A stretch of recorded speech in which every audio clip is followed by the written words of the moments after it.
ಇನ್ನು ನಾವು 17ನೇ ಅಧ್ಯಾಯಕ್ಕೆ ಬರ್ತಿದ್ದೇವೆ. ಇಲ್ಲಿ ಇದನ್ನು ಶ್ರದ್ಧಾತ್ರಯ ವಿಭಾಗ ಯೋಗ ಅಂತ. ನಾವು ಗುಣತ್ರಯಗಳನ್ನು ನೋಡಿದ್ವಿ, ಈಗ ಶ್ರದ್ಧಾತ್ರಯಗಳು. ಅದನ್ನು ಡಿ ವಿ ಜಿ ಹೆಸರು ಕೊಡೋದು ಶ್ರದ್ಧಾತ್ರಯ ವಿವೇಕ ಯೋಗ ಅಂತ ಕೊಡ್ತಾರೆ. ಈ ಅಧ್ಯಾಯದ ವಿಷಯ ಶ್ರದ್ಧೆ. ಅದರಲ್ಲಿ ತ್ರಿವಿಧ ಶ್ರದ್ಧೆ ಬರುತ್ತೆ, 3 ವಿಧವಾದಂಥ ಶ್ರದ್ಧೆಗಳು. ಶ್ರದ್ಧೆ ಅಂದರೆ ಏನು? ನಂಬಿಕೆ, ವಿಶ್ವಾಸ.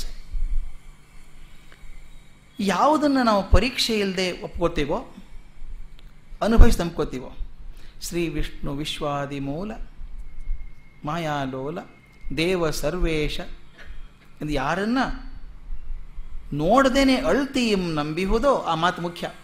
ನೋಡದೇನೆ ಕಾಣದೇನೆ ಅಳ್ತೀಯಂ ನಂಬಿಹುದೋ ಆ ವಿಶೇಷ ವಿಚಿತ್ರಕ್ಕೆ ನಮಿಸೋ ಮಂಕುತಿಮ್ಮ ಅಂತ ಮೊದಲನೇ ಪದ್ಯ. ಅದು ಯಾವುದನ್ನು ನೋಡದೇನೆ ಅನುಭವದಿಂದ ಒಪ್ಕೋತೀವಲ್ಲ ನಾವು, ಅದನ್ನು ಹೇಳ್ತಾರೆ ಅವರು. ಪರೀಕ್ಷೆ ಇಲ್ಲದೆ ಯಾವುದನ್ನು ಒಪ್ಕೋತೀವೋ ಅದು ನಂಬಿಕೆ. ಎಲ್ಲ ಧರ್ಮಗಳಲ್ಲೂ ಈ ಥರದ ನಂಬಿಕೆ ಇದೆ. ಯಾವುದೇ ವಸ್ತುವಿನ ಅಥವಾ ಸಂಗತಿಯ ಇರುವಿಕೆ ಅಥವಾ ಕಾರ್ಯಕ್ಕೆ ಪ್ರತ್ಯಕ್ಷ ಪ್ರಮಾಣ ಇಲ್ಲದೆ ಹೋದರೂ ಕೂಡ, ಕಣ್ಣಿಗೆ ಕಾಣಿಸದೆ ಪ್ರತ್ಯಕ್ಷ ಪ್ರಮಾಣ ಇಲ್ಲದೆ ಹೋದರೂ ಕೂಡ ಅದು ಇದೆ ಅಂತ ಭಾವಿಸಿ ನಡೆದರೆ ಆ ಭಾವನೆಯೇ ಶ್ರದ್ಧೆ ಅಂತ. ಕಣ್ಮುಂದೆ ಕಾಣಿಸಿದರೆ ಅದು ಶ್ರದ್ಧೆ ಅನ್ಬೋದು, ಕಾಣಿಸ್ತಾ ಇದ್ದು ಅನುಭವದಿಂದ ಒಪ್ಕೊಂಡಿರ್ತೇನಲ್ಲ ಅದು ಶ್ರದ್ಧೆ ಅಂತ. ಈಗ ಒಂದು ಮಾತು ಬರ್ತದೆ. ಹಿಂದಿನ ಅಧ್ಯಾಯದಲ್ಲಿ ನಾವು ಆಧ್ಯಾತ್ಮಿಕ ಸಾಧನೆಯ ಬಗ್ಗೆ ಶಾಸ್ತ್ರಗಳೇ ಪ್ರಮಾಣ ಅಂತ ಹೇಳಿದ್ವಿ. ಹಾಗಾದರೆ ಸಾಮಾನ್ಯ ವ್ಯಕ್ತಿಗೆ ಶಾಸ್ತ್ರ ತಿಳ್ಕೊಳ್ಳೋದು ಕಷ್ಟ ಆಗುತ್ತೆ. ಎಲ್ರಿಗೂ ಶಾಸ್ತ್ರ ತಿಳಿಯೋದು ಕಷ್ಟ. ಅವನಿಗೆ ಸಾಧನೆ ಮಾಡೋ ಹಂಬಲ ಇದೆ, ಆದರೆ ಶಾಸ್ತ್ರ ತಿಳ್ಕೊಳ್ಳೋ ಸಾಮರ್ಥ್ಯ ಇಲ್ಲ. ಆಗ ಅವನ ಪಾಡೇನು ಅಂತ. ಕೇವಲ ನಂಬಿಕೆ ಶ್ರದ್ಧೆಯಿಂದ ನಡೆದರೆ ಸಾಕೋ? ಇದು ತುಂಬ ಚೆನ್ನಾಗಿರೋ ಪೀಠಿಕೆ ಬರೆದಿದ್ದಾರೆ ಡಿ ವಿ ಜಿ. ಹಾಗಾದರೆ ನನಗೆ ಶಾಸ್ತ್ರ ಓದೋಕ್ಕಾಗೋದಿಲ್ಲ, ಅರ್ಥ ಆಗೋದಿಲ್ಲ ನನಗೆ, ಆದರೆ ಮಾಡಬೇಕು ಅಂತ ಹಂಬಲ ಇದೆ, ಸಾಧನೆ ಮಾಡಬೇಕು ಅಂತ ಹಂಬಲ ಇದೆ. ಹಾಗಾದರೆ ಏನು ಮಾಡಬೇಕು ನಾನು? ಕೇವಲ ನಂಬಿಕೆಯಿಂದ ಕಣ್ಣು ಮುಚ್ಚಿ ನಡೆದರೆ ಸಾಕೆ ಅಂತ.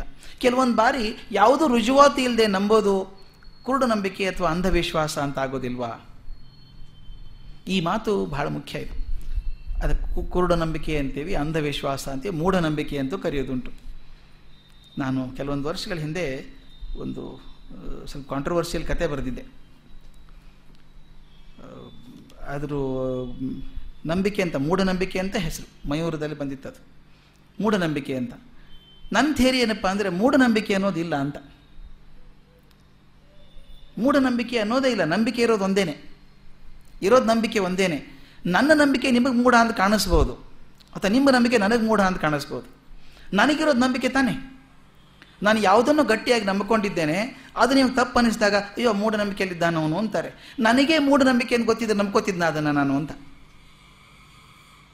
ನನಗೆ ನಂಬಿಕೆ ಮಾತ್ರ, ಅದು ಮತ್ತೊಬ್ಬರಿಗೆ ಮೂಢ ಹಾಕಿ ಕಾಣಿಸ್ಬೋದು. ಇಲ್ಲಿ ಪ್ರಶ್ನೆ ಕೇಳೋದು, ಅದು ಡಿ ವಿ ಜಿ ಚೆನ್ನಾಗಿ ಕೇಳ್ತಾರೆ. ಹಾಗಾದರೆ ಏನೂ ಅಭಿಪ್ರಾಯ ಇಲ್ಲದೇನೆ ಪರೀಕ್ಷೆ ಮಾಡದೇನೆ ಒಪ್ಕೊಂಡ್ಬಿಡ್ತೀವಲ್ಲ, ಅದು ಮೂಢನಂಬಿಕೆ ಆಗುತ್ತೆ. ಇದು ಬುದ್ಧಿ ವಿಚಾರಕ್ಕೆ ವಿರೋಧವಾದದ್ದಲ್ವೇ? ಬುದ್ಧಿ ಒಂಥರ ಮಾತಾಡುವಂಥ ಮಾತು, ಸುಮ್ಮನೆ ನಂಬ್ಕೋತಾರೆ ಅದು ಮೂಢನಂಬಿಕೆ ಆಗ್ತದೆ ಅಂತ. ಅದಕ್ಕೆ ಹೇಳ್ತಾರೆ, ಅನೇಕ ಹಿಂದಿನ ಅಧ್ಯಾಯಗಳಲ್ಲಿ ನೋಡಿದಂತೆ ಮನುಷ್ಯನ ಜ್ಞಾನ ಸಾಧನಗಳಲ್ಲಿ ಅತ್ಯಂತ ಮುಖ್ಯವಾದದ್ದು ಬುದ್ಧಿ. ಬುದ್ಧಿ ಭಾಳ ಒಳ್ಳೆಯ ಸಾಧನ ಮನುಷ್ಯನಿಗಿರೋದು ಅಂತ ಹೇಳಿದ್ದೀವಿ. ಆದರೆ ಈ ಬುದ್ಧಿಗೆ ಮಿತಿ ಒಂದಿದೆ ಅಂತ. ಈ ಮುಂದಿನ ಮಾತು ಸ್ವಲ್ಪ ಒಂದು 5 ನಿಮಿಷ ತಗೊಳ್ಳೋಣ, ಭಾಳ ಚೆನ್ನಾಗಿರೋ ಮಾತದ್ದು. ಈ ಬುದ್ಧಿ ಮತ್ತು ನಂಬಿಕೆ ವಿಷಯ ಬರ್ತದೆ, ಬುದ್ಧಿ ಮತ್ತು ಶ್ರದ್ಧೆ ನಂಬಿಕೆ ಬರ್ತದೆ. ಬುದ್ಧಿ ಒಳ್ಳೆಯ ಸಾಧನ ಮನುಷ್ಯನಿಗಿರುವಂಥದ್ದು. ಏನು ಸಿಕ್ಕರೂ ಅದನ್ನು ತಗೊಂಡು ಪರೀಕ್ಷೆ ಮಾಡಿ ನೋಡುವಂಥ ಶಕ್ತಿ ಬುದ್ಧಿಗಿದೆ. ಆದರೆ ಬುದ್ಧಿಗೆ ಮಿತಿ ಇಲ್ವೇ ಅಂತ. ಬುದ್ಧಿಗೆ ಮಿತಿ ಇದೆ. ಬುದ್ಧಿ ಕೆಲಸ ಮಾಡೋದು ಹೇಗೆ ಹೇಳಿ? ಬುದ್ಧಿ ಕೆಲಸ ಮಾಡೋದು ಹೇಗೆ ಅಂದರೆ, ಅವಕ್ಕೊಂದಿಷ್ಟು ಜನ ಸೇವಕರಿದ್ದಾರೆ, 5 ಜನ ಸೇವಕರು, ಪಂಚೇಂದ್ರಿಯಗಳು. ಆ ಪಂಚೇಂದ್ರಿಯಗಳು ಪ್ರಪಂಚದಲ್ಲಿ ಏನೇನು ಆಗ್ತದೋ ಅದನ್ನು ಸ್ವೀಕಾರ ಮಾಡಿ ಒಳಗಡೆ ಕಳಿಸ್ಕೊಡ್ತಾರೆ. ಆ ಬಂದಂಥ ರಾಶಿ ವಿಷಯವನ್ನು ಬುದ್ಧಿ ಪರೀಕ್ಷೆ ಮಾಡಿ ಯಾವುದು ಸರಿ ಯೋಗ್ಯತೆಗಳನ್ನು ಪರೀಕ್ಷೆ ಮಾಡುತ್ತೆ ಅಂತ ನೋಡಿದ್ವಿ ನಾವು ಅದನ್ನು. ಈಗ ನೋಡುವಾಗ ಅದು ಸರಿಯಾಗಿ ಬರುತ್ತಾ ಅಂತ ವಿಚಾರ ಮಾಡಬೇಕು ನಾವು. ಬುದ್ಧಿ ಯಾವ ಮೂಲಕ ಮಾಡುತ್ತೆ ಕೆಲಸ? ಪಂಚೇಂದ್ರಿಯಗಳ ಮೂಲಕ ಮಾಡುತ್ತೆ. ಇಂದ್ರಿಯಗಳು ಸರಿಯಾಗಿ ಕೊಡ್ತಾವ ಒಪಿನಿಯನ್ಸು ಅಂತ, ಅಭಿಪ್ರಾಯಗಳನ್ನ ಸರಿಯಾಗಿ ಕೊಡ್ತಾವ ಅಂತ. ಡಿ ವಿ ಜಿ ಭಾಳ ಚೆನ್ನಾಗಿ ಡಿಸ್ಕಸ್ ಮಾಡ್ತಾರೆ ಅದನ್ನು. ಸುಮಾರು 2 ಪುಟಗಳ ಬಗ್ಗೆ ಬರೆದಿದ್ದಾರೆ ಅದನ್ನು. ಅವ್ರು ಹೇಳ್ತಾರೆ, ಇಂದ್ರಿಯಗಳು ಕೊಡೋದು ಖಚಿತವಾಗಿರ್ತದೆ ಅಂತ ಹೇಳೋಕೆ ಬರೋಲ್ಲ. ಯಾಕಂದರೆ ಎಷ್ಟೋ ಸಲ ಅವಕ್ಕೆ ಮುಸುಕು ಹಾಕ್ಕೊಂಡಿದೆ. ಒಂದು ಅಭಿಪ್ರಾಯ ಇನ್ನೊಂದು ಹಾಗೆ ಕಾಣಿಸುತ್ತೆ ನಿಮಗೆ, ಸರಿಯಾದ ಅಭಿಪ್ರಾಯ ಬರೋಲ್ಲ. ನನ್ನದೇ ಒಂದು ಎಕ್ಸಾಂಪಲ್ ಹೇಳ್ತೇನೆ. ಈಗ ಬರಬೇಕಾದ್ರೆ ಒಂದು ತಮಾಷೆ ಘಟನೆ ಆಯಿತು, ಅದು ಹಿಂದಿನ ನೆನಪಾಯ್ತು ನನಗೆ ಅಷ್ಟೇ. ಇವತ್ತು ಬರಬೇಕಾದ್ರೆ ನನ್ನ ಮುಂದೆ ಒಂದು ಕಾರ್ ಹೋಗ್ತಿತ್ತು, ಅದು ಹಿಂದಿನ ಬಾಗಿಲು ತಕ್ಕೊಂಡ್ಬಿಟ್ಟಿದೆ. ಅವ್ರು ಹಾಕೋದು ಮರ್ತು ಬಿಟ್ಟಿದ್ದಾರೆ. ಹಿಂಗೆ ತಿರ್ಕೊಂಡಾಗ ಬಾಗಿಲು ಓಪನ್ ಆಗಿಬಿಟ್ರೆ ಎಷ್ಟು ಪೆಟ್ಟಾದಿತ್ತೋ ಯಾರಿಗೋ ಅಂತ ಹೆದರಿಕೆ. ಈಗ ನಮ್ಮ ಡ್ರೈವರ್ ಸರ್ ಮುಂದೆ ಹೋಗ್ಬಿಟ್ಟು ನಿಲ್ಲಿಸಿ ಹೇಳ್ದೆ ಬಾಗಿಲು ಹಾಕ್ಕೊಂಬಿಡಿ ಅಂತ. ಹಾಕ್ಕೊಂಡ್ರು. ಇದು ನನಗೆ ಆಗಿತ್ತು ಎಷ್ಟು ವರ್ಷಗಳ ಹಿಂದೆ, ಒಂದು 15, 16, 18 ವರ್ಷದ ಹಿಂದೆ. ನನ್ನ ಮಗನನ್ನು ಶಾಲೆಗೆ ಬಿಡೋದಕ್ಕೆ ಆವಾಗ ಅಂಬಾಸಡರ್ ಗಾಡಿ ಇತ್ತು, ಮಿನಿ ಲಾರಿ ಅಂತಾರಲ್ಲ, ಅದು ಮಿನಿ ಲಾರಿ ಇದ್ದಾಗ ದೊಡ್ಡ ದೊಡ್ಡ ಗಾಡಿ. ಅದು ಬಾಗಿಲು ಸುಮ್ಮನೆ ಸ್ವಲ್ಪ ಪ್ರಯತ್ನದಿಂದ ಮುಚ್ಚೋಕ್ಕಾಗಲ್ಲ, ತೆಗಿಯೋಕ್ಕಾಗಲ್ಲ, ಸ್ವಲ್ಪ ಜೋರಾಗಿ ಹಾಕಬೇಕು. ನಾನು ಹುಡುಗ ಸಣ್ಣವನು, ಅವನು ಸ್ಕೂಲ್ ಹತ್ರ ಇಳಿಸಿದೆ. ಅವನ ಕೈಯಲ್ಲೇನೋ ಆ ಪ್ರಾಜೆಕ್ಟ್ ವರ್ಕು ಏನೋ ಇತ್ತು ಅನಿಸುತ್ತೆ, ತೊಗೊಂಡು ಹಿಂಗೆ ಕೈಯಿಂದ ಹಿಂಗೆ ತಳ್ಳಿದ್ದಾನೆ. ನಾನು ಹಾಗೆ ಮುಂದೆ ಹೊರಟೆ, ನಾನು ಕಾಲೇಜಿಗೆ ಹೋಗೋದು. ಆ ಇಂಡಿಯನ್ ಇನ್ಸ್ಟಿಟ್ಯೂಟ್ ಆಫ್ ಸೈನ್ಸ್ ಮುಂದೆ ಒಂದು ಸರ್ಕಲ್ ಬರುತ್ತೆ, ವೃತ್ತ ಬರುತ್ತೆ. ಅಲ್ಲಿ ಹಿಂಗೆ ತಿರುಗಿಸ್ಕೊಂಡು, ಸರ್ಕಲ್ ಇತ್ತು ಅವಾಗ, ಈಗ ಸರ್ಕಲ್ ಹೋಗ್ಬಿಟ್ಟಿದೆ. ಈಗ ಆ ಸರ್ಕಲ್ ಸುತ್ತ ಹಾಕ್ಕೊಂಡು ಹೀಗೆ ಹೋಗ್ತಾ ಇದ್ದೆ ನಾನು. ಹೀಗೆ ಟರ್ನ್ ಮಾಡಿದಾಗ ನಾನು ಬಲಗಡೆ ಮುಂದೆ ಕೂತಿದ್ದೀನಿ, ತಾನೇ ಡ್ರೈವ್ ಮಾಡ್ತಾ ಇರೋದು. ಹಿಂದಿನ ಎಡಗಡೆ ಬಾಗಿಲು ತಕ್ಕೊಂಡ್ಬಿಟ್ಟಿದೆ. ಕಲ್ಪನೆ ಮಾಡಿ, ಒಂದು ಅಂಬಾಸಡರ್ ಕಾರಿನ ಬಾಗಿಲು ತೆಗೆದ್ರೆ ಅರ್ಧ ರಸ್ತೆ ಆಗೋಷ್ಟಾಗುತ್ತೆ, ಅದು ಹೀಗೆ ಇಷ್ಟಾಗಲ್ಲ ಹೋಗ್ತಾಯಿತ್ತು. ನನ್ನ ಕಾರ್ ಹಾಗೆ ಹೋಗ್ತಾ ಇದೆ, ನಾನು ನೋಡಿಲ್ಲ. ಹಿಂದೆ ಒಂದು ಯಾವುದೋ ಮಾರುತಿ ಕಾರ್ ಬರ್ತಾ ಇತ್ತು, ಈ ಮಿರರಲ್ಲಿ ಕಾಣುತ್ತೆ ನಿಮಗೆ. ಅವನು ಒಂದೇ ಸಮ ಲೈಟ್ ಹಾಕೋದು ಹಾರ್ನ್ ಮಾಡೋದು, ಲೈಟ್ ಹಾಕೋದು ಹಾರ್ನ್ ಮಾಡೋದು ಮಾಡ್ತಾ ಇದ್ದ ಹಿಂದಿದ್ದವನು. ನಾನು ಏನು ಬ್ಯಾಡ್ ಬಿಹೇವಿಯರ್, ಬ್ಯಾಡ್ ಮ್ಯಾನರ್ಸ್, ಏನು ಹಗಲೊತ್ತಲ್ಲಿ ರೋಡ್ ಪೂರ್ತಿ ಖಾಲಿ ಇದೆ, ಬಲಗಡೆ ಸೈಡ್ ಹೋದೆ ಇನ್ನೂ ನಾನು. ಅವನು ಇನ್ನೂ ಜೋರಾಗಿ ಹಾರ್ನ್ ಮಾಡೋಕ್ಕೆ ಶುರು ಮಾಡಿದ. ನಂದು ಇದು ಆಗೋದು ಹೇಗೆ, ಹುಡುಗರಿಗೆ ಡ್ರೈವಿಂಗ್ ಕಲಿಸ್ತೇನೆ, ಹುಡುಗರು ಕೀ ಕೊಟ್ಬಿಡ್ತಾರೆ, ಕಾರ್ ಕೀ, ಅಪ್ಪ ಅಮ್ಮ ಜವಾಬ್ದಾರಿ ಇಲ್ಲ. ಸಣ್ಣ ಹುಡುಗ ನೋಡ್ತೀನಿ ಕಾಣಿಸ್ತದೆ, ರ್ಯಾಶ್ ಆಗಿ ಬರ್ತಾನೆ, ಮತ್ತು ನನಗೆ ಹಾರ್ನ್ ಬಾರಿಸ್, ಲೈಟ್ ಕೊಡ್ತಾನೆ, ಹಗಲೊತ್ತ ಲೈಟ್ ಕೊಡ್ತಾನಲ್ಲ ಅಂತ ನಾನು ಅವ್ನು ಬೈದಿದ್ದೆ, ಬುದ್ಧಿ ಇಲ್ಲ ಅವನಿಗೆ, ಇಡಿಯಟ್ ಅಂತೆಲ್ಲ ಬೈದೆ. ಆದರೂ ಅವ್ನು ಜೋರಾಗಿ ಬಂದು ಅವನ ಪಕ್ಕದಲ್ಲಿ ಬಂದು, sir back door is open, close it ಅಂದ. ಅವನು ಹಾರ್ನ್ ಬಾರಿಸಿದ್ದು, ಲೈಟ್ ಬಾರಿಸಿದ್ದು ನನ್ನ ಗಮನ ಸೆಳೆಯೋದಕ್ಕೆ. ನಾನು ಒಂದಿಷ್ಟು ಮುಖ ಭಂಗ ಆಗ್ಬಿಡ್ತು ನನಗೆ. ನಿಲ್ಲಿಸ್ಬಿಟ್ಟು ಬಾಗಿಲು ಹಾಕ್ಕೊಂಡು thank you so much child ಅಂತ ಹೇಳಿ ಕಳಿಸ್ದೆ ಅವನ್ನ. ಆಗ ನೋಡಿ 5 ನಿಮಿಷ ಏನಾಗಿತ್ತು ಅಂತ. ನನ್ನ ಇಂದ್ರಿಯಗಳು ನನ್ನ ಬುದ್ಧಿಗೆ ಏನು ಮೆಸೇಜ್ ಕೊಟ್ಟಿತ್ತು, ಇವನು ಬುದ್ಧಿ ಇಲ್ದವನು, ಹುಚ್ಚ ಅವನು, ತಲೆ ತಿರುಗಿ ಹೋಗಿದೆ ಅವನು. ಅಪ್ಪ ಅಮ್ಮ ಬೇಜವಾಬ್ದಾರಿಯಿಂದ ಸಣ್ಣ ಹುಡುಗನಿಗೆ ಕೀ ಕೊಟ್ಟಿದ್ದಾರೆ, ಆಗೋದೇ ಹೀಗೆ. ಕೇರ್ಲೆಸ್ ಅವನು, ಕೇರ್ಲೆಸ್ ನಾನು. ಬಾಗಿಲು ಹಾಕ್ಕೊಂಡಿಲ್ಲ, ಹಾಕಿದ್ದಿಲ್ಲ, ನೋಡಿಲ್ಲ ನಾನು ಅಲ್ವಾ. ನೋಡಿ, ಇಂದ್ರಿಯಗಳು ಬಂದದ್ದನ್ನು ಬುದ್ಧಿ ಯೋಗ್ಯತೆ ವಿಚಾರ ಮಾಡಿ ಇದು ಹೀಗೆ ಅಂತ ತೀರ್ಮಾನ ತಗೊಳ್ಳುತ್ತೆ. ನನ್ನ ಬುದ್ಧಿ ಅವಾಗ ತೊಗೊಂಡು ತೀರ್ಮಾನ ಸರಿನಾ ಅಂತ. DVG ಪ್ರಶ್ನೆ ಕೇಳ್ತಾರೆ, ಇಂದ್ರಿಯಗಳ ಮೂಲಕ ಎಲ್ಲ ಸಾಮಗ್ರಿಗಳನ್ನು ಪಡ್ಕೊಳ್ಳೋ ಅಂಥ ಬುದ್ಧಿ ಆ ಸಾಮಗ್ರಿಗಳ ಮೇಲೆ ತಾನೇ ನಿರ್ಧಾರ ಮಾಡಬೇಕಾದ್ದು. ಆ ಸಾಮಗ್ರಿನೇ ಸರಿ ಇಲ್ಲದೆ ಹೋದರೆ ಬುದ್ಧಿ ಹೇಗೆ ಸರಿಯಾಗಿ ತೀರ್ಮಾನ ಕೊಡುತ್ತೆ. ಆದ್ದರಿಂದ ಬುದ್ಧಿಗೊಂದು ಮಿತಿ ಇದೆ ಅಂತ. ಇನ್ನೊಂದು, ಬುದ್ಧಿ ಯಾವಾಗಲೂ ಹಾಗೇ ಇರುತ್ತೆ ಅಂತ ಹೇಳೋಕ್ಕಾಗಲ್ಲ ಅಂತ. ಒಂದೊಂದು ಸಲ ಮಂಕ್ ಆಗಿಬಿಟ್ಟಾಗ ಬುದ್ಧಿ ಅದರ ಶಕ್ತಿ ಕಳ್ಕೊಂಡ್ಬಿಡ್ತದೆ, ಆಗ ತೀರ್ಮಾನ ತಪ್ಪಾಗ್ತದೆ. ಅದರಿಂದ ತಿಳ್ಕೊಬೇಕಾದ್ದು, ಇಂದ್ರಿಯ ಪ್ರಪಂಚದಲ್ಲಿರುವಂಥದ್ದು ಬಾಹ್ಯ ಪ್ರಪಂಚದಲ್ಲಿರುವಂಥ ವಸ್ತುಗಳನ್ನು ಸ್ವೀಕಾರ ಮಾಡಿ ಬುದ್ಧಿ ತನ್ನ ತೀರ್ಮಾನ ಕೊಡುತ್ತೆ. ಆದ್ದರಿಂದ ಈ ಕ್ಷೇತ್ರ ಏನಪ್ಪ ಬುದ್ಧಿ ಇದು ಅಂದರೆ, ಹೊರಗಿನ ಪ್ರಪಂಚದ ಮಾತ್ರ ಶಕ್ತಿ ಇದೆ ಅದಕ್ಕೆ. ಬುದ್ಧಿ ಪ್ರವೇಶ ಮಾಡಲಾಗದಂಥ ಕ್ಷೇತ್ರಗಳು ಕೆಲವೊಂದು ಇದೆಯಲ್ಲ, ಯಾವುದ್ಯಾವುದಂದ್ರೆ ಜೀವ, ಆತ್ಮ, ಈಶ್ವರ, ಪುಣ್ಯ, ಪಾಪ, ಜನ್ಮಾಂತರ, ಇವೆಲ್ಲದರಲ್ಲೂ ಬುದ್ಧಿಗೆ ಸ್ವಾತಂತ್ರ್ಯ ಇಲ್ಲ. ಬುದ್ಧಿಯನ್ನು ತಿಳ್ಕೊಳ್ಳೋಂಥದ್ದೇನಿಲ್ಲ, ಕಣ್ಣಿಗೆ ಕಾಣಿಸೋಲ್ಲ, ಇಂದ್ರಿಯಗಳ ಮೂಲಕ ಬರೋದಿಲ್ಲ. ಅದು ಮನಸ್ಸಿಗೂ ಕೆಲಸ ಇಲ್ಲ. ಮನಸ್ಸೇನು ಮಾಡ್ತದೆ, ಬಂದಂಥ ತಗೊಂಡು ತನ್ನ ಹಿಂದಿನ ನೆನಪು ಈಗಿಂದೆಲ್ಲ ಸೇರಿಸಿ ಮಾಡುತ್ತೆ, ಬುದ್ಧಿ ಕೊಡುತ್ತೆ. ಅದು ಚಾನ್ಸೇ ಇಲ್ಲಲ್ಲ, ಕಣ್ಣಿಗೆ ಕಾಣಿಸೋಲ್ಲ, ಅನುಭವಕ್ಕೆ ಬರೋಲ್ಲ. ಆದ್ದರಿಂದ ಇದೇನು ಮಾಡಬೇಕು ಅಂತಂದರೆ, ಜೀವ, ಆತ್ಮ ಇಂಥ ವಿಷಯಗಳಲ್ಲಿ ಬುದ್ಧಿಗೆ ಸ್ವಾತಂತ್ರ್ಯ ಪ್ರವೇಶ ಇಲ್ಲ. ಇಂದ್ರಿಯಗಳು ಬಂದಂಥದ್ದನ್ನು ಸಂವೇದನೆಗಳಿಂದ ಪರಿಶೀಲನೆ ಮಾಡಿ ತೀರ್ಮಾನ ಕೊಡೋದು ಬುದ್ಧಿಯ ಕಾರ್ಯ. ಆದರೆ ಇಂದ್ರಿಯಗಳಿಗೆ ಸಿಲುಕದೇ ಇರುವಂಥ ಕೆಲಸ ಇದೆಯಲ್ಲ, ಅದು ಬುದ್ಧಿ ಕೆಲಸ ಅಲ್ಲ, ಅಲ್ಲಿ ನಂಬಿಕೆಗೆ ಹೋಗಬೇಕಾಗ್ತದೆ ಅಂತ ಹೇಳ್ತಾರೆ. ಒಂದು ಹೊಸ ವಿಷಯಕ್ಕೆ ಹೋದರೆ, ಬುದ್ಧಿ ಶಕ್ತಿಯನ್ನು ಮೀರಿದಂಥ ಒಂದು ಕ್ಷೇತ್ರಕ್ಕೆ ಹೋದರೆ, ಆ ಕ್ಷೇತ್ರ ಗೊತ್ತಿರೋರೇ ತೋರಿಸ್ಬೇಕು ನಮಗೆ ಅಂತ. ನಾವು ಕೆಲವೊಂದು ಸಲ ಮಾಡ್ತೀವಿ, ಬೇರೆ ಊರಿಗೆ ಹೋದಾಗ ಊರು ಗೊತ್ತಿಲ್ಲದೆ ಹೋದರೆ ಆ ಊರಲ್ಲಿ ಯಾರೋ ಒಬ್ರು ವಿಶೇಷ ಇರ್ತಾರೆ, ನಾನು ತೋರಿಸ್ತೀನಿ ಬನ್ನಿ ಊರಿನ ವಿಶೇಷ ಎಲ್ಲ ತೋರಿಸ್ತೀನಿ, ಕರ್ಕೊಂಡು ಹೋಗ್ತಾರೆ. ನಾವು ಈ ಹೊಸ ಏರಿಯಾಕ್ಕೆ ಹೋದಾಗ ಅವರೇ ನಮಗೆ ತೋರಿಸ್ಬೇಕು, ಮಾರ್ಗದರ್ಶಿಗಳಾಗಬೇಕು. ಅದಕ್ಕೆ ಹೇಳ್ತಾರೆ, ಅಲ್ಲಿಗೆ ಬುದ್ಧಿ ಸಾಗಬೇಕಾದರೆ ಆ ಕ್ಷೇತ್ರಗಳನ್ನು ಚೆನ್ನಾಗಿ ಬಲ್ಲವರು ಕರ್ಕೊಂಡು ಹೋಗಬೇಕು. ಅಂಥವ್ರು ಯಾರಪ್ಪ ಅಂದರೆ, ಈ ಮಾರ್ಗದಲ್ಲಿ, ಆಧ್ಯಾತ್ಮಿಕ ಮಾರ್ಗದಲ್ಲಿ ವೇದ, ಶಾಸ್ತ್ರ, ಗುರುಗಳು ಮತ್ತು ಸಂಪ್ರದಾಯಗಳು, ಇವು 4ರಿಂದ ಮಾತ್ರ ನನಗೆ ಮಾರ್ಗದರ್ಶನ ಆಗಬೇಕು. ಇದು ಬಿಟ್ಟರೆ ದಾರಿ ಇಲ್ಲ.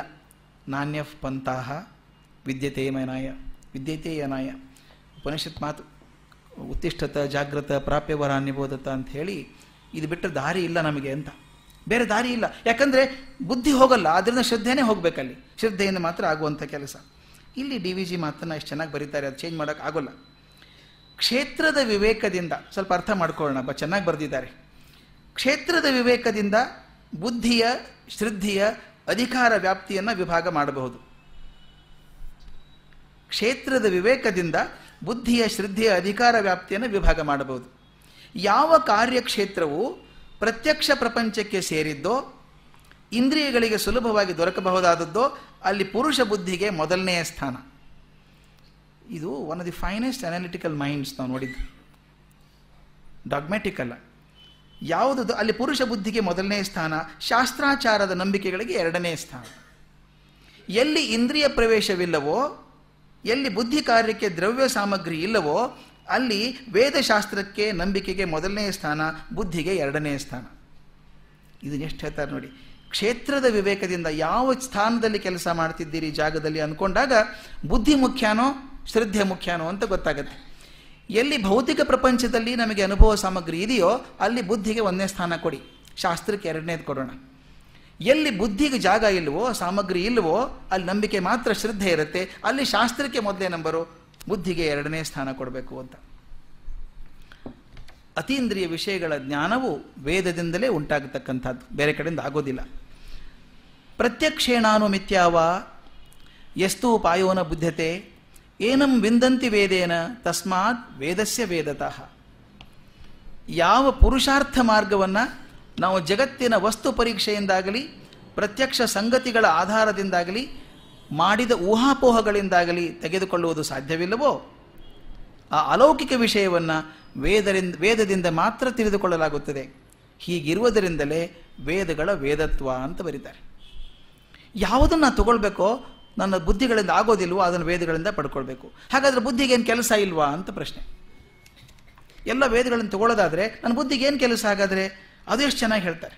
ಕೆಲಸ ಇಲ್ಲ ಅಂತಂದರೆ ಧರ್ಮೇ ಪ್ರಮೇಯಮಾಣಾಹಿ ವೇದೇನ ಕರಣಾತ್ಮನ ಇತಿ ಕರ್ತವ್ಯತಾ ಭಾಗಂ ಮೀಮಾಂಸಾ ಪೂರಯಿಷ್ಯತಿ ಅಂತ ಭಾಳ ಚೆನ್ನಾಗಿರೋ ಮಾತಿದು. ಹಾಗಾದರೆ ಏನರ್ಥ ಅಂದರೆ ಧರ್ಮವನ್ನು ತಿಳಿಯಲಿಕ್ಕೆ ವೇದವೇ ಸಾಧನ. ಒಂದು ಸ್ವಲ್ಪ ಸ್ಟೆಪ್ ಬೈ ಸ್ಟೆಪ್ ಹೋಗೋಣ. ಧರ್ಮ ತಿಳ್ಕೊಳ್ಬೇಕಾದ್ರೆ ವೇದಾನೇ ನಮಗೆ ದಾರಿ. ಆದರೆ ಅದರಿಂದ ತಿಳಿದು ಬಂದದ್ದರದ್ದು ಇದೆಯಲ್ಲ, ವಿಷಯ ಇದೆಯಲ್ಲ, ಅದರ ಪ್ರಯೋಗವನ್ನು ಅನುಷ್ಠಾನ ಮಾಡೋದನ್ನು ಮೀಮಾಂಸಾ ರೂಪವಾದ ಬುದ್ಧಿ ನಿಮಗೆ ಹೇಳಿಕೊಡ್ತದೆ ಅಂತ. ವೇದ ನಮಗೆ ತಿಳಿಸ್ಕೊಡ್ತದೆ. ನಾನು ಹೇಳಿದೆ, ವೇದ ಈಸ್ ಅನ್ ಎಕ್ಸಲೆಂಟ್ ಕೌನ್ಸಿಲರ್. ನಿಮ್ಗೆ ಆಪ್ಷನ್ಸ್ ಕೊಡ್ತದೆ, ಹೀಗೆ ಮಾಡು ಅಂತ ಹೇಳುತ್ತೆ, ಹೀಗಾದರೆ ಒಳ್ಳೆಯದು ಅಂತ ಹೇಳ್ಕೊಡ್ತದೆ. ಆದರೆ ಕೊನೆಗೆ ಯಾವುದನ್ನು ಪ್ರಯೋಗ ಮಾಡಬೇಕು, ಯಾವುದನ್ನು ಅನುಷ್ಠಾನ ಮಾಡಬೇಕು ಅನ್ನೋದನ್ನು ಮೀಮಾಂಸಾ ರೂಪವಾದಂಥ ಬುದ್ಧಿ ಹೇಳಿಕೊಡ್ತದೆ ಅಂತ. ಅಂದರೆ ಬುದ್ಧಿ ಶಾಸ್ತ್ರ ಜೊತೆಗೆ ಹೋಗಬೇಕಾದಂಥದ್ದು. ಅದಕ್ಕೆ ಡಿ ವಿ ಜಿ ಎಷ್ಟು ಚೆನ್ನಾಗಿರೋ ಮಾತನ್ನು ಹೇಳ್ತಾರೆ ನೋಡಿ. ತತ್ವಜ್ಞಾನಕ್ಕೆ ಶಾಸ್ತ್ರ, ಲೋಕ ಜೀವನಕ್ಕೆ ಬುದ್ಧಿ. ಒಂದೇ ಸಮರಿ ಹೇಳಿಬಿಟ್ರು. ತತ್ವಜ್ಞಾನಕ್ಕೆ ಶಾಸ್ತ್ರ, ಲೋಕ ಜೀವನಕ್ಕೆ ಬುದ್ಧಿ. ಅವರು ಉದಾಹರಣೆ ಕೊಡುವಂಥದ್ದು ಈಗ ಸ್ವಲ್ಪ ಬದಲಾಯಿಸಿ ಇಟ್ಕೊಳ್ಳೋಣ. ನಮ್ಮಂತಹ ಸಾಮಾನ್ಯ ಸಣ್ಣ ಜನರ ಗೃಹಕೃತ್ಯಗಳಲ್ಲಿಯೂ ಅಷ್ಟೇ ಸರಿ ಅವ್ರ ಮಾತು. ಮದುವೆಯಾಗಬೇಕಾದರೆ ಹೆಣ್ಣು ಗಂಡುಗಳ ಹೊಂದಿಕೆ ಶಾಸ್ತ್ರ ವಿಷಯ, ಮುಹೂರ್ತ ಮಾಂಗಲ್ಯಗಳು ಶಾಸ್ತ್ರ ವಿಷಯ. ಬೀಗರನ್ನು ಒಲಿಸಿಕೊಳ್ಳಬೇಕು, ಮದುವೆ ಸ್ವಗ್ರಹದಲ್ಲಿಯೋ ದೇವಸ್ಥಾನದಲ್ಲಿಯೋ, ಹಣ ಸಾಲ ತರುವುದೇ, ಬಡ್ಡಿ ಎಷ್ಟು, ಕಮ್ಮಿ ಆಗಲ್ಲವೇ, ಇವೆಲ್ಲ ಪ್ರಶ್ನೆಗಳು ಲೌಕಿಕ ಬುದ್ಧಿವಂತಿಕೆಗೆ ಸೇರಿದ್ದು. ಹೀಗೆ ನಮ್ಮ ನಮ್ಮ ನಿತ್ಯ ಕರ್ಮಗಳಲ್ಲಿ ಶಾಸ್ತ್ರಕ್ಕೊಂದು ಸ್ಥಾನ ಉಂಟು, ಬುದ್ಧಿಗೂ ಒಂದು ಸ್ಥಾನ ಉಂಟು. ಬಹುಶಃ ಶ್ರದ್ಧೆ ಬುದ್ಧಿಗಳು ಜೊತೆಗಾಗಿ ಇರಬೇಕಾದವುಗಳು. ಎಷ್ಟು ಚೆನ್ನಾಗಿ ಹೇಳ್ತಾರೆ ನೋಡಿ. ಮದುವೆ ಮುಹೂರ್ತ, ಇಬ್ಬರು ಸಾಫ್ಟ್ವೇರ್ ಇಂಜಿನಿಯರ್ ಮದುವೆ ಆದರೂ ಕೂಡ ಮುಹೂರ್ತ ಯಾವುದು ಅಂತ ಕೇಳ್ತಾರೆ. ಯಾಕಂದರೆ ಆ ಮುಹೂರ್ತ ಒಂದು ಶಾಸ್ತ್ರ ವಿಷಯ. ನೋಡಿ, ಮುಹೂರ್ತ ಅಂದರೆ ಏನು, ಆ ನಕ್ಷತ್ರ ಕೂಡೋದಂದ್ರೆ ಏನು, ಅದೇ ನಮ್ಮ ನಂಬಿಕೆ ಇಲ್ಲ. ಇದುವರೆಗೂ ಈಗಂತೂ ಆಫ್ಕೋರ್ಸ್ ಚೇಂಜ್ ಆಗ್ತಾ ಇದೆ ಅಂತ ಹೇಳಿದ್ನಲ್ಲ. ಇಂಟರ್ನೆಟ್ ಮದುವೆ ಆಗ್ತಿರೋ ಕಾಲದಲ್ಲಿ ಇಮೇಲ್ ಮೂಲಕ ಮದುವೆ ಆಗುವಾಗ ಏನು ತೊಂದರೆ ಇಲ್ಲ. ಆದರೆ ಈಗ ಬರೋದು ಮುಹೂರ್ತ ಇಡಬೇಕಾದ್ರೆ, ಮುಹೂರ್ತ ಅಂದರೆ ಏನು ಅರ್ಥ ಹೇಳಿ? ಇಂಥ ಗುಣಗಳು ನಾವು ಸಾಮಾನ್ಯವಾಗಿ ಮೊದಲು ಕೂಡಿಸಿ ನೋಡೋದು ಅಂತ, ಈ ಕುಂಡಲಿ ಕೂಡಿಸಿ ನೋಡೋದು ಅಂತ ನೋಡಿದಾಗ 36 ಗುಣಗಳು, 36ಕ್ಕೆ 36 ಬಂತು, 100% ಆಯಿತು ಅಂತ. ಹೀಗೆ ಜೋಡಿಸೋದಿದೆಯಲ್ಲ, ಆ ಗ್ರಹಗತಿಗಳನ್ನು ಅದು ನಂಬೋದು ಯಾರು ನಂಬ್ತೀರಿ ನೀವು? ಶಾಸ್ತ್ರವನ್ನು ನಂಬಿತ್ತಾನೆ ಮಾಡೋದು. ಅಲ್ಲಿ ಶಾಸ್ತ್ರ ನಂಬ್ತೀವಿ. ಮುಹೂರ್ತ ಈ ಟೈಮಿಗೆ ಆಗಬೇಕು, ಶಾಸ್ತ್ರ ನೋಡ್ತೇವೆ. ಆದರೆ ಉಳಿದ ಪ್ರಸಂಗಗಳಲ್ಲಿ ಬುದ್ಧಿ ಉಪಯೋಗಿಸ್ತೇವೆ. ಹೇಳ್ತಾರೆ ಬುದ್ಧಿ ಶಾಸ್ತ್ರ ಜೊತೆಗೆ ಇರಬೇಕಾದಂಥವುಗಳು ನಮ್ಮಲ್ಲಿ. ಅದಕ್ಕೆ ಈಗ ಪ್ರಶ್ನೆ ಬಂದಿರೋದು ಹೀಗೆ. ಈ ಪೀಠಿಕೆ ಹಾಕೋ ಕಾರಣ ಏನು ಅಂದರೆ, ಇಂದು ಪ್ರಪಂಚವನ್ನು ಕೆದಕುತ್ತಿರುವಂಥ ಪ್ರಶ್ನೆ ಎಲ್ರಿಗೂ ಇದು. ಯಾವುದು ಸರಿ ಹಾಗಾದರೆ? ಶಾಸ್ತ್ರವೇ, ಲೋಕಮಾರ್ಗವೇ? ಅರ್ಜುನಗೊಂದು ಪ್ರಶ್ನೆ ಬಂತು. ಪ್ರಶ್ನೆ ಬರೋದೇನು ಅಂತಂದರೆ, ನೀನು ಈಗಲೇ ಹೇಳಿದ್ಯಪ್ಪ, ನನಗೆ ತ್ರಿಗುಣಗಳ ಬಗ್ಗೆ ಹೇಳಿದ್ದೀಯಾ, ನಿನ್ನಲ್ಲಿ ನಂಬಿಕೆ ಇಟ್ಟು ನಾನು ಹೋಗ್ತೇನೆ. ಶಾಸ್ತ್ರ ಗೊತ್ತಿಲ್ಲ, ಬರೀ ಶ್ರದ್ಧೆಯಿಂದ ಹೋದರೆ ಅವರ ನಿಷ್ಠೆ ಸಾತ್ವಿಕವಾಗಿ ಆಗ್ತದೋ, ರಾಜಸಿಕವಾಗಿ ಆಗ್ತದೋ, ತಾಮಸಿಕವಾಗಿ ಆಗ್ತದೋ ಅಂತ. ಶಾಸ್ತ್ರ ಗೊತ್ತಿಲ್ಲ ಅವರಿಗೆ. ಬರೀ ಶ್ರದ್ಧೆಯಿಂದ ಹೋದವ್ರದ್ದು ಏನಾಗ್ತದೆ ಅಂತ. ಏ ಶಾಸ್ತ್ರವಿಧಿ ಮುತ್ಸೃಜ್ಯ ಯಜಂತೆ ಶ್ರದ್ಧೆಯಾನ್ವಿತ ತೇಷಾಂ ನಿಷ್ಠಾತುಕ ಕೃಷ್ಣ ಸತ್ವಮಾಹೋ ರಜಸ್ತಮಃ. ಅಂದರೆ ಯಾರು ಶಾಸ್ತ್ರವಿಧಿಯನ್ನು ಬಿಟ್ಟು, ಶಾಸ್ತ್ರ ಗೊತ್ತಿಲ್ಲ ಅವರಿಗೆ, ಬಿಟ್ಟು ಶ್ರದ್ಧೆಯಿಂದ ಪೂಜಿಸ್ತಾರೋ ಅವರ ನಿಷ್ಠೆ ಸಾತ್ವಿಕವೋ ರಾಜಸವೋ ತಾಮಸವೋ ಅಂತ. ಒಳ್ಳೆ ಪ್ರಶ್ನೆ ಕೇಳಿದಾನೆ ಅರ್ಜುನ. ಅದಕ್ಕೆ DVG ಬರೆದಂಥ ಮಾತು ತುಂಬ ಚೆನ್ನಾಗಿರುವಂಥದ್ದು. ಈಗ ಹೊಸ ಹೊಸ ಉಪದೇಶಕರು ಬರುತ್ತಿದ್ದಾರೆ. 63ರಲ್ಲೇ ಹೊಸಬರು ಬಂದಿದ್ದರು ಅಂದರೆ ಈಗ ತುಂಬ ಜನ ಬಂದಿದ್ದಾರೆ. ಈಗ ಹೊಸ ಹೊಸ ಉಪದೇಶಕರು ಬಂದಿದ್ದಾರೆ, ಹೊಸ ಹೊಸ ಉಪಾಸನೆಗಳನ್ನು ತರುತ್ತಿದ್ದಾರೆ. ಅವರು ತಮಾಷೆಗೆ ಬರೆದಂಥ ಕೆಲವು ಉಪಾಸಕರು ಹೇಗಿದ್ದಾರೆ ತೋರಿಸ್ತೀನಿ. ಅವ್ರು ಯಾರ್ಯಾರು ಉಪದೇಶಕರು ಅಂದರೆ, ಪರಿಮಳ ದಾಡಿಕಾ ಸ್ವಾಮಿಗಳು. ದಾಡಿ ಪರಿಮಳವಾಗಿತ್ತೋ ಏನೋ ಗೊತ್ತಿಲ್ಲ. ಪರಿಮಳ ದಾಡಿಕಾ ಸ್ವಾಮಿಗಳು, 8 ದಿನ ಕಾಲಿಗೆ ಮುದ್ರೆ ಹಾಕಿ ಕುಳಿತ ಗಟ್ಟಿತಿಷ್ಟೆ ಸ್ವಾಮಿಗಳು, ಜಡಿಮಳೆಯಂತೆ ವಾಗ್ಧಾರೆ ಸುರಿಸುವ ಭೈರಿಗೆ ಸ್ವಾಮಿಗಳು, ಯಂತ್ರಮಂತ್ರ ಯಕ್ಷಿಣಿ ಸ್ವಾಮಿಗಳು, ಪವಾಡ ಪ್ರಚಂಡ ಸ್ವಾಮಿಗಳು, ಇಂಥವರು ಲೋಕಾಕರ್ಷಣ ಸಮರ್ಥರಾಗಿದ್ದಾರೆ ಅಂತ. ಪದ ಎಷ್ಟು ಚೆನ್ನಾಗಿದೆ ನೋಡಿ. ಲೋಕವನ್ನು ತುಂಬ ಆಕರ್ಷಣೆ ಮಾಡ್ತಾ ಇದ್ದಾರೆ, ತುಂಬ ಸಮರ್ಥರಾಗಿದ್ದಾರೆ ಅಂತ. ಈ ವಿಷಯ ಸ್ವಲ್ಪ ಚಿಂತೆಗೆ ಗ್ರಾಹ್ಯವಾಗಬೇಕಾದಂಥ ವಿಷಯ, ತುಂಬ ಚಿಂತೆ ಮಾಡುವಂಥ ವಿಷಯ. ಈಗ ನೋಡಿ, ಶಾಸ್ತ್ರ ನಮಗೆ ಬಹಳ ಜನಕ್ಕೆ ಗೊತ್ತಿಲ್ಲ, ನಮಗೆ ಗೊತ್ತಿಲ್ಲ.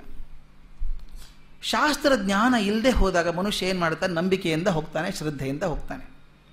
ಇಲ್ಲಿ ಒಂದು ಸ್ವಲ್ಪ ಚಿಂತೆ ಮಾಡಿದರೆ, ಶ್ರದ್ಧೆ ನಿಮಗೆ ಆ ಮೌಲ್ಯದಲ್ಲಿದೆಯೋ ವ್ಯಕ್ತಿಯಲ್ಲಿದೆಯೋ ಅಂತ ಬರುತ್ತೆ ಪ್ರಶ್ನೆ. ಇದು ಸ್ವಲ್ಪ ಚಿಂತನೆ ಆಳವಾಗಿ ಮಾಡುವಂಥದ್ದು. ಒಬ್ಬರು ಉಪದೇಶಕರಿದ್ದಾರೆ, ಗುರುಗಳಿದ್ದಾರೆ, ಸನ್ಯಾಸಿಗಳಿದ್ದಾರೆ, ಯಾರೋ ಒಬ್ಬರು ಲೀಡರ್ ಇದ್ದಾರೆ. ಅವರ ಹಿಂದೆ ಜನ ತಂಡೋಪತಂಡವಾಗಿ ಹೋಗ್ತಾ ಇದ್ದಾರೆ. ಈಗ ಯಾವುದೋ ಒಬ್ಬರು ಗುರುಗಳು ಇದ್ದಾರೆ, ತುಂಬ ಆಕರ್ಷಣೆ ಮಾಡ್ತಾರೆ.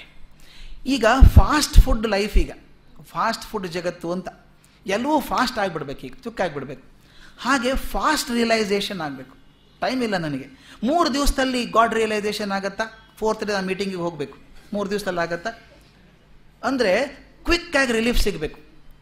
ನಮಗೆ ಇವತ್ತು ಮಾತ್ರೆ ತೊಗೊಂಡ್ರೆ ಮುಂದೆ ಅರ್ಧ ಗಂಟೆ ಗುಣ ಆಗಬೇಕು.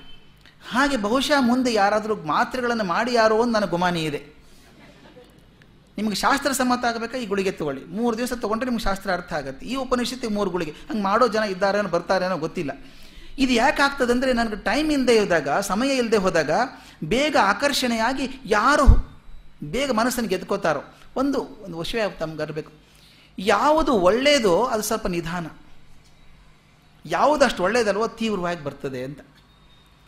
ಬೇಗ ಆಕರ್ಷಣೆ ಆಗಿಬಿಡುತ್ತೆ. ನಾನು ನೋಡಿದ್ದೇನೆ ಕೆಲವೊಂದು ಕಡೆಗೆ ಆಶ್ರಮಗಳು 5 ಸ್ಟಾರ್ ಹೋಟೆಲ್ಗೆ ಏನೂ ಕಮ್ಮಿ ಇಲ್ಲ. ಅಲ್ಲಿ ಆಗುತ್ತಿರುವಂಥ ಚಟುವಟಿಕೆಗಳು ನೋಡಿದರೆ ಇದು ಆಧ್ಯಾತ್ಮಿಕ ಸಾಧನೆನಾ ಅಂತ ಡೌಟ್ ಬರುವಷ್ಟರ ಮಟ್ಟಿಗೆ ಆಗುವಂಥದ್ದು. ಯಾಕಂದರೆ ಈಗ ಆಕರ್ಷಣೆ ಮೊದಲು ಮಾಡಬೇಕು, ಆಮೇಲೆ ಧರ್ಮ. ಕೆಲವರು ಕೇಳಿದ್ದು ಉಂಟು ನಾನು, ಯಾಕೆ ಈ ಥರ ಆಗ್ತದೆ ಇದು ಅಂತ.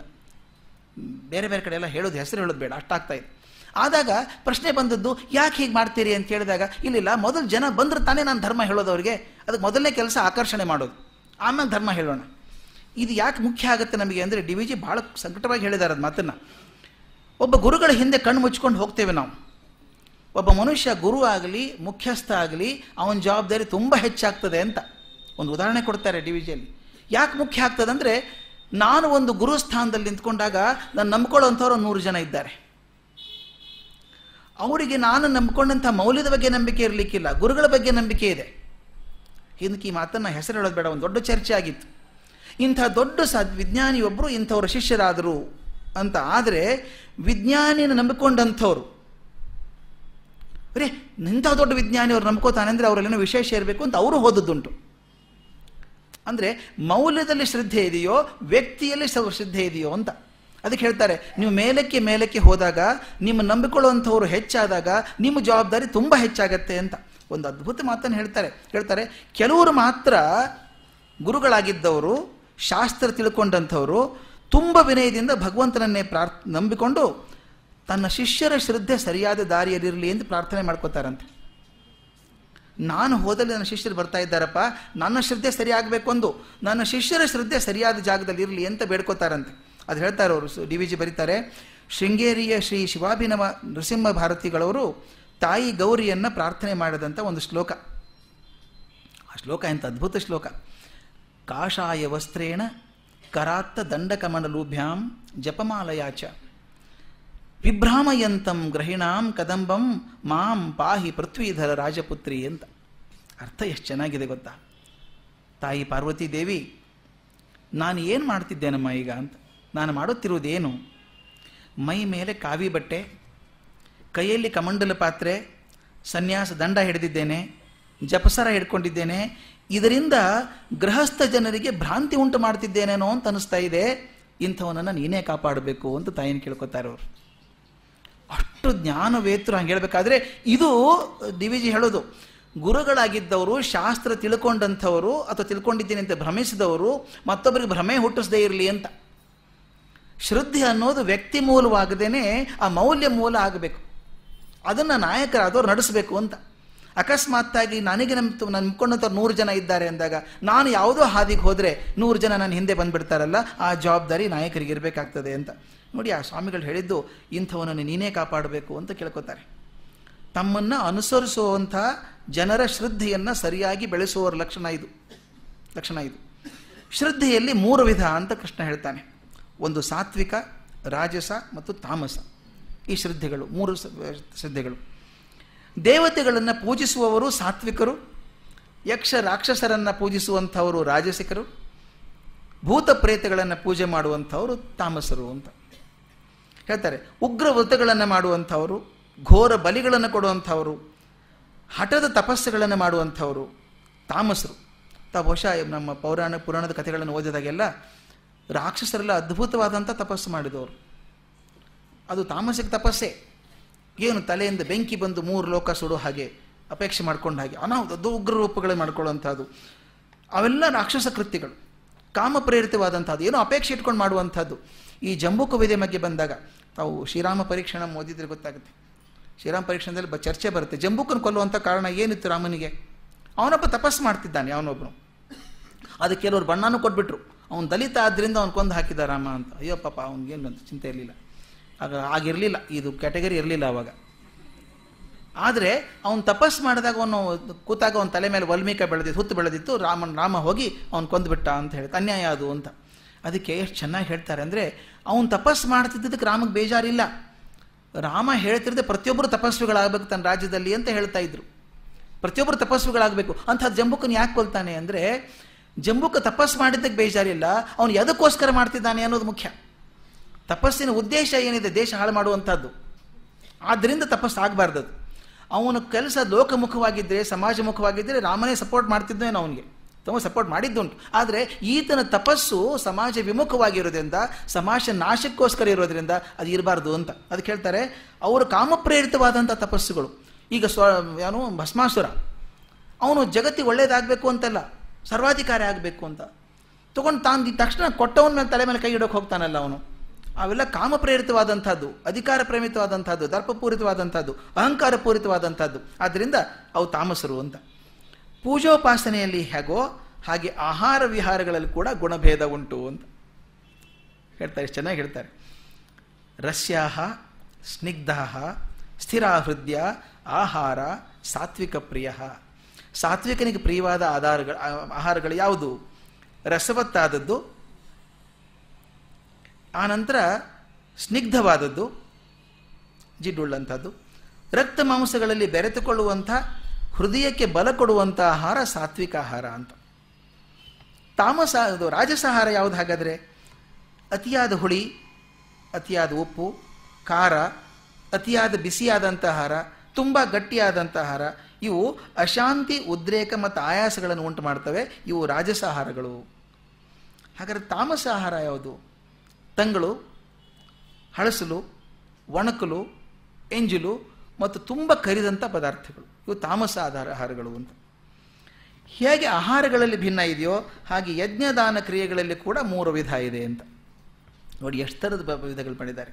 ಯಜ್ಞದಾನ ಕ್ರಿಯೆಗಳಲ್ಲಿ 3 ವಿಧ ಯಾವುದು ಅಂದರೆ, ಮೊದಲನೇದು ಪ್ರತಿಫಲದ ಅಪೇಕ್ಷೆ ಇಲ್ಲದೆ ಶಾಸ್ತ್ರೋಕ್ತ ವಿಧಾನದಲ್ಲಿ ಕೇವಲ ಕರ್ತವ್ಯ ಅನ್ನುವಂಥ ಭಾವನೆಯಿಂದ ಸಮಾಧಾನದಿಂದ ಮಾಡಿದಂಥ ಯಜ್ಞ ಸಾತ್ವಿಕ ಯಜ್ಞ. ನಿರಪೇಕ್ಷವಾದಂಥದ್ದು, ಅಪೇಕ್ಷೆಯಿಂದ ಮಾಡುವಂಥದ್ದಲ್ಲ. ಎಲ್ರಿಗೂ ಒಳ್ಳೆಯದಾಗಲಿ ಅಂತ ಮಾಡುವಂಥದ್ದು, ಸರ್ವೇ ಜನಃ ಸುಖಿನೋ ಭವಂತು ಅಂತ ಹೇಳಿ ಮಾಡುವಂಥದ್ದು, ಅದು ಸಾತ್ವಿಕವಾದಂಥ ಯಜ್ಞ. ಫಲಕ್ಕಾಗಿ, ಜಂಬಕ್ಕಾಗಿ ಅಥವಾ ಲೋಕದ ಹೊಗಳಿಕೆಗಾಗಿ. ನೋಡ್ರಿ ಎಂಥ ಯಜ್ಞ ಮಾಡಿದ್ರು ಗೊತ್ತಾ, ಮೊನ್ನೆ ಅವರು ಎಷ್ಟು ದೊಡ್ಡ ಶಾಮಿಯಾನ ಹಾಕಿದ್ರಿ, ಅವರು ದೊಡ್ಡ ಶಾಮಿಯಾನ ಹಾಕಿ ಯಜ್ಞ ಮಾಡಿದರು. ಹೊಗಳಿಕೆಗೋಸ್ಕರ ಮಾಡುವಂಥದ್ದು ಅಥವಾ ಜಂಬಕ್ಕೋಸ್ಕರ ಮಾಡುವಂಥದ್ದು, ಯಾವುದೋ ಫಲವನ್ನು ಅಪೇಕ್ಷೆ ಮಾಡುವಂಥದ್ದು ರಾಜಸ. ಕೊನೆಯದು ಬರ್ತದೆ, ಮಂತ್ರ ಇಲ್ಲದೆ, ದಕ್ಷಿಣೆ ಇಲ್ಲದೆ, ಶುಚಿ ಇಲ್ಲದೆ, ನಿಯಮ ಇಲ್ಲದೆ ಮನಸ್ಸು ಹೋದಂತೆ ಮಾಡಿದ್ದು ತಾಮಸ ಅಂತ. ಯಾವುದೋ ಒಂದು ಮಾಡಿಬಿಡೋದು, ಮುಗಿಸ್ಬಿಡೋದು, ಕೆಲಸ ಮಾಡಿಬಿಡೋದು. ಅದಕ್ಕೆ ಯಾರು ತಮಾಷೆ ಮಾಡ್ತಾ ಇದ್ದಾರೆ, ನಮ್ಮ ಮನೆಗೆ ಅರ್ಚಕರು ಬರ್ತಾರೆ ಪೂಜೆ ಮಾಡೋದಕ್ಕೆ ಅಂತ. ದೊಡ್ಡವರು ಪೂಜೆ ಮಾಡಿ ಹೋಗ್ತಾರೆ, ದಿನ ಮನೇಲಿ ಪೂಜೆ ಆಗುತ್ತೆ ನಮ್ಮ ಮನೆಯಲ್ಲಿ, ಅವ್ರು ಮಾಡಿ ಹೋಗ್ತಾರೆ, ಪುಣ್ಯ ಅವ್ರಿಗೆ ಬರುತ್ತೆ ಅರ್ಚಕರಿಗೆ. ಆದರೆ ಪೂಜೆ ಆಗುವಾಗ ಯಜಮಾನರು ಮುಂದೆ ಕೂತಿದ್ರು ಅಷ್ಟು ಒಳ್ಳೇದಲ್ವಾ, ಒಂದು 2 ನಿಮಿಷ ಹೇಳೋದು. ಪೂಜೆ ಮಾಡ್ತಿರ್ತಾರೆ, ನಾನು ವ್ಯವಹಾರದಲ್ಲಿ ನಾನು ಇರ್ತೇನೆ ಅಂತ. ಅದಕ್ಕೆ ಹೇಳ್ತಾರೆ, ಯಾವುದೂ ಇಲ್ಲದೆ ಸುಮ್ಮನೆ ಕೆಲಸಕ್ಕೋಸ್ಕರ, ಕೆಲಸ ಇಲ್ಲದೆ, ನಿಯಮ ಇಲ್ಲದೆ ಮಾಡುವಂಥ ತಪಸ್ಸಿದೆಯಲ್ಲ, ಅದು ತಾಮಸ ಅಂತ. ಹೇಗೆ ಹೇಳಿದ್ದಲ್ಲಿ ಹಾಗೆ ತಪಸ್ಸು ಕೂಡ 3 ವಿಧದ್ದು ಅಂತ. ಆ ತಪಸ್ಸಿನ 3 ವಿಧ ಹೇಳಿ ನಿಲ್ಲಿಸೋಣ. ಇದು ತುಂಬ ಪ್ರಸಿದ್ಧವಾದಂಥ ಶ್ಲೋಕ. ಆದ್ದರಿಂದ ಅನುದ್ವೇಗಕರಂ ವಾಕ್ಯಂ ಸತ್ಯಂ ಪ್ರಿಯಹಿತಂ ಚೇತ್ ಸ್ವಾಧ್ಯಾಯಾಭ್ಯಸನಂ ಚೈವ ವಾಂಗ್ಮಯಂ ತಪ ಉಚ್ಯತೆ ಅಂತ ಮಾತು. ಮನಸ್ಸು ಹೇಗಿರಬೇಕು? ತಪಸ್ಸು ಅಂದರೆ ಮನಸ್ಸನ್ನು ಕೇಂದ್ರೀಕರಿಸೋದು ಅಂತ ಹೇಳಿದ್ವಿ. ಮನಸ್ಸು, ಮಾತು ಮತ್ತು ಕರ್ಮಗಳಲ್ಲಿ ತನ್ನನ್ನು ತಾನು ಹದ್ದಿನಲ್ಲಿರಿಸಿಕೊಂಡು ಉದ್ವೇಗಕ್ಕೆ ಅವಕಾಶ ಕೊಡದೆ ಪ್ರಸನ್ನಚಿತ್ತನಾಗಿರುವುದು ಸಾತ್ವಿಕ ತಪಸ್ಸು. ಅನುದ್ವೇಗಕರಂ ವಾಕ್ಯಂ. ಕೆಲವರು ಇರ್ತಾರೆ, ಮಾತಾಡ್ಬೇಕಾದ್ರೆ ತುಂಬ ಉದ್ವೇಗದಲ್ಲಿರ್ತಾರೆ, ಅವ್ರು ಗಮನಿಸಿರಬೇಕು. ಯಾರು ಉದ್ವೇಗಕ್ಕೆ ಒಳಗಾಗೋದಿಲ್ವೋ, ಮನಸ್ಸನ್ನು ಯಥೋತಿಯಲ್ಲಿ ಇಟ್ಕೊಂಡಿದ್ದಾರೋ ಅವರು ಮಾಡುವಂಥ ತಪಸ್ಸಿದೆಯಲ್ಲ ಸಾತ್ವಿಕ ತಪಸ್ಸು ಅಂತ. ಸತ್ಕಾರ ಮತ್ತು ಪೂಜೆಯ ಉದ್ದೇಶದಿಂದ ಮಾಡಿದಂಥದ್ದು ರಾಜಸ. ಈ ತಪಸ್ಸು ಯಾವುದು ಸತ್ಕಾರ ಆಗಬೇಕು, ಪೂಜೆ ತನಗಾಗಬೇಕು, ಮರ್ಯಾದೆ ಬರಬೇಕು ಅಂತ ಅಪೇಕ್ಷೆ ಮಾಡಿದಂಥದ್ದು ರಾಜಸ. ಆಗ್ರಹದಿಂದ ಮತ್ತು ಇನ್ನೊಬ್ಬರಿಗೆ ತೊಂದರೆ ಕೊಡಬೇಕು ಅನ್ನೋ ಉದ್ದೇಶದಿಂದ ಮಾಡಿದ್ದಿದೆಯಲ್ಲ ತಾಮಸ ಅಂತ. ಮತ್ತೆ ಪುರಾಣ ಕಥೆಗಳಿಗೆ ಬಂದರೆ ಆ ರಾಕ್ಷಸರ ತಪಸ್ಸುಗಳೆಲ್ಲ ಆ ಕ್ಯಾಟಗರಿದು. ಯಾವ ಶಕ್ತಿ ಪಡ್ಕೊಳ್ಳೋದು ಉದ್ದೇಶ ಏನು ಅಂದರೆ ಮತ್ತೊಬ್ಬರಿಗೆ ತೊಂದರೆ ಕೊಡೋದು, ಲೋಕಹಾನಿ ಮಾಡುವಂಥದ್ದು. ಹಾಗೆ ಈ 3 ತಪಸ್ಸುಗಳಿದೆ ಅಂಥೇಳಿ ನಾಳೆಯಿಂದ ದಾನವು ಕೂಡ 3 ತ್ರಿವಿಧ ಅನ್ನೋದನ್ನು ಚರ್ಚೆ ಮಾಡೋಣ ಅಂಥೇಳಿ ಇವತ್ತಿಗೆ ಮಾತನ್ನು ನಿಲ್ಲಿಸೋಣ. ನಮಸ್ಕಾರ.